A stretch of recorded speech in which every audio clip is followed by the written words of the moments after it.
Good afternoon. You're still watching eNCA here on DSTV channel 403. We're still coming to you live from the 55th National Elective Conference of the African National Congress from the Nasrec Expo Center. I'm Masego Rahlaga. And I'm Moyane, and we are coming to you live, of course, on DSTV channel 403. We are bringing you live coverage, blow to blow, so to speak, of the ANC's 55th National Conference. In studio with us this hour, before we look at other news this afternoon, is National Executive Committee member Nomvula Mokonyane. Ms. Mokonyane, welcome to eNCA. Thank you very much for your time. Thanks, Braden, and thanks, Masego. How are things going now that we understand the organizational report has been presented, and now next up will be the Treasurer's report?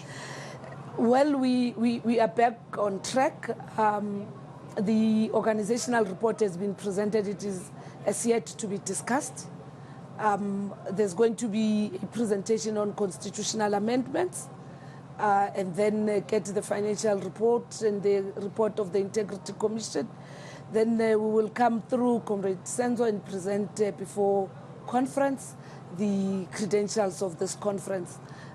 We started at a very slow pace, and we really apologized for the inconvenience, but we are now ready. Can you confirm to us that the organizational report contained the report of the Integrity Commission on those two issues that have been really top of the headlines recently, the Pala Farm issue and the digital vibes matter? No, they didn't. The organizational report doesn't have both of those reports. When are you expecting them? We expect them to come through the Integrity Commission's report. Is that happening today? It's supposed all these presentations have to be done today, and then later in the afternoon, early evening, we're going to commissions. So are you expecting there to be some heated arguments during the presentation of those two reports? I don't want to preempt that. Honestly, it's not my wish to preempt that. Let's wait until the reports are presented. And I think what we should be heated about is where to the ANC. The future. And a little earlier on you were talking about how you were off to a slow start and that you apologize as the ANC profusely and that you're on the right track now. So in terms of the NEC itself and the fact that this conference started so late, and in history I don't think it's ever happened that the ANC only had the political report by the president and then had to adjourn until the next day, right? Who would you say this is an indictment on? It's an indictment on the system itself. We all agreed that we are going to use the new membership system. There were rules, there were guidelines, and what is expected of every member.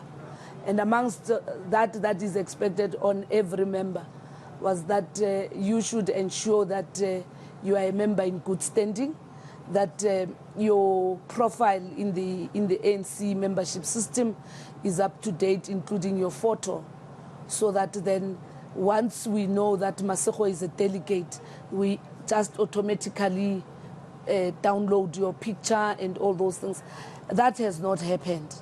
And up until when delegates arrived at the registration center, there had to be then, the taking of pictures, because some comrades had pictures of their wives, their girlfriends, their boyfriends, a swimming pool, a pet, because they took from their social media status.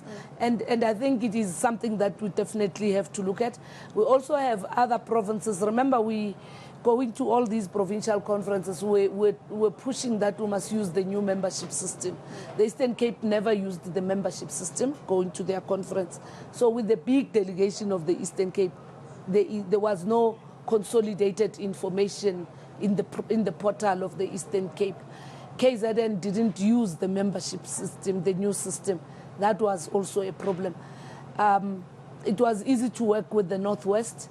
It was easy to work with Limpopo. It was easy to work with Northern Cape, precisely because they've grown from their branch biannual general meetings. They used the new system of convening ANC conferences. Okay, let's talk about ANC's electoral decline. I mean, as an NEC member, you've had some strong words recently to share about, for example, the caliber of the leadership. But can we just speak about, it came up as well in the President's political report yesterday.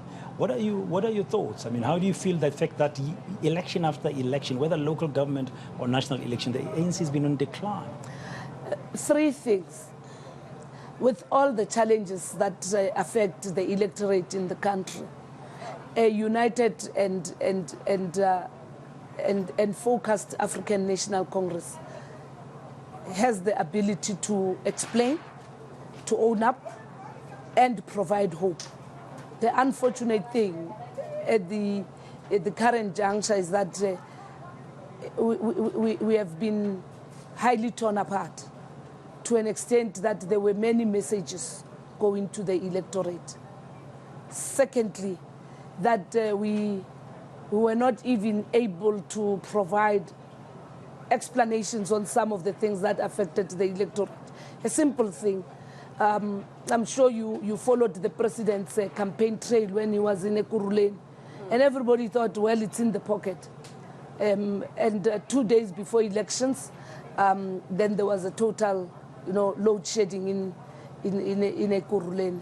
And when volunteers of the ANC went to remind people to go and vote, and people said, how do I wake up when it is so cold? There's no electricity and stuff. It happened in the constituencies of the ANC. The second issue is perceived and real corruption that is being attributed to individuals, not to the ANC, to individuals. And thirdly, the social distance. Many of our leaders are far removed from communities. We go to communities only when we're going to seek a vote. And we aren't even, there to empathize with the family, with the community. We have comrades who are very active on social media, leaders who are active on social media, and precisely because of that, the widening gap, as well as the contradictions around policy positions and failure to implement very progressive policy positions of the movement. Now, just let's talk about something as Masego and I also unpacked this with some of the guests and your colleagues in the NEC. The lack of gender considerations in leadership, especially the top six. I mean, you've been nominated to the DSG position by some of the branches, together with Phoebe Potgieter. The only women in that top six, while the ANC has been preaching and driving women's emancipation and the 50-50. It's not there, it's not showing, it's not coming through the organizations. Why? Is patriarchy so endemic and entrenched in the African National Congress? And I agree with you. Patriarchy is highly entrenched in the ANC. And it has actually become worse. It has become worse that to an extent where even the organization that seeks to represent the interests of women has become a champion of destroying other women and of doing things in a manner that they aren't able to unite women. Not about who they prefer, but just to unite women, which was a strength at some point. I'm sure you were there. Masego was not yet there when we went for. Yes, I can see. when we went to a national conference and it had to take Madiba to rise and inform the conference around the correctness of the ANC Women's League demand on the 30% quota. Tara Lekota was the chair. The Women's League was able to, because when you go to structures of the ANC, the Women's League in such a conference, it's a province. But today it's a branch because it has not even done every work. So a weak ANC Women's League contributes severely here. But a Women's League that also exists in a divided ANC ends up having to choose sides amongst factions. So Women's League has been factionalized as well. Yes. And that becomes the weakest link. We had comrades such as Frini Chinwala, who were champions on the emancipation of women. When she stood in a meeting of the ANC, everybody knew that her voice is about women and nothing else. And I think we Sadly so. We are in that situation where even the nominations are a reflection of that shortcoming. Ordinarily, when you come to a conference, the Women's League has to convene its own meetings, and the Women's League has to prioritize who they prefer, both males and females, then convene provincial meetings, then culminate into a national general council. It has not happened. That's one weakness. But come to the ANC. It's patriarchy, but also there's also a situation where people believe this is not a priority. The priority is who we prefer rather than championing this cause. We must ensure that if there are constitutional amendments, because one of the challenges Vuyo and Masego is that the issue of the top 6, it's not defined as a structure. So the structure that has to have a minimum of 50%, it's the NEC in its totality. But you have to advocate. Nothing stops the advocacy of having 3 women, 4 women, 6 women. Yeah. I just have 2 more questions for you. My first one, of course, you've been vocal lately about the NEC. You've called it the weakest NEC that the ANC has ever had, an NEC that you're a part of. And obviously this comes on the back of the decision that was communicated to South Africa and the media that, the decision would be that Section 89 will be voted no, and it's a decision taken from the NEC, right? Were you one of the people who supported, to vote no to the adoption of the impeachment process, number 1? And 2, if you say it's the weakest, is there like pushback even in NEC where you don't get along and you just take a decision because of bullying? And also on that, what has been your role in ensuring this NEC works? Let me start with this one. I like it. Part of what has happened, out of my own conscience, I decided to get out of public office. And I had opted to remain a member of the NEC and do my work. It was the ANC that then said, no, you come and do this work on a full-time base, work for the ANC and build the organization. I've for the record, graduated from slate politics from the time we left Nasrec here, 2017. I'm one of those people who has been on record to say Nasrec broke the slates. And I go an extra mile to work with everybody, to support every program of the ANC, to walk into the ANC meeting and fight and express my views. I'm there without any fear of contradiction, present what I believe in. But once a discussion has reached a particular stage, you live with the decision. Sometimes a decision that you feel we should have engaged further and not count numbers. Because the sad part, you can't, as an organization like the ANC, count that we are 3 and therefore if the 2 say this is correct. It's a distortion of democratic centralism, because you have to engage until you are able to carry everybody along, or find a middle ground to accommodate different views. And I think we have struggled in that space. All right. And my role has been to find one another and to work for stability in the movement. Okay, my very last question, because we have to go to our reporters, and I know that you didn't really answer my one question in the question that both Gladden and I asked. Did you vote no or yes to the adoption? I'm not an MP. But when the NEC decided? The NEC doesn't vote.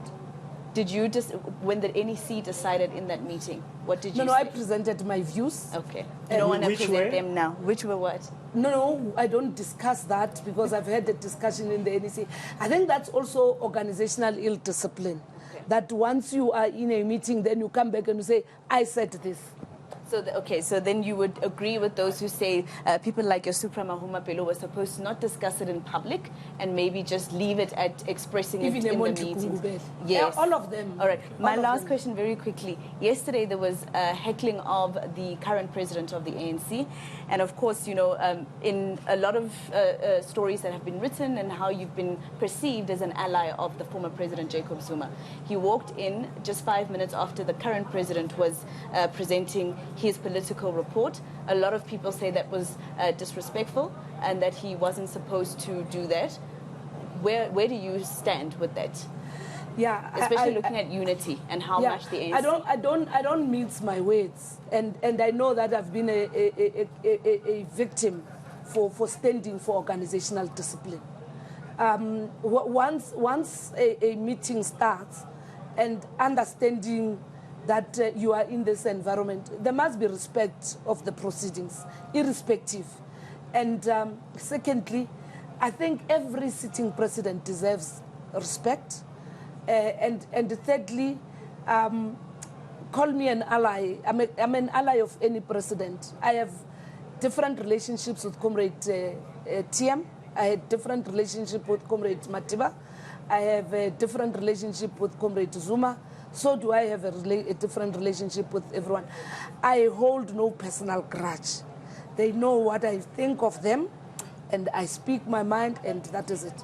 Yeah, we are just concluding now. I wish to talk to you again before this conference is over, Please. to ask you as a woman leader in the ANC, what are you hoping will come out of this conference? But we've just run out of time now, and Please we appreciate invite me again. We will do talk come to you. back. We want talk to you. know what you Thank you very expect. much. Thank Yeah, you. thank you very much. That's Nomvula Mokonyane, a member of the National Executive Committee of the ANC. She's, of course, raring to go back inside the closed plenary session.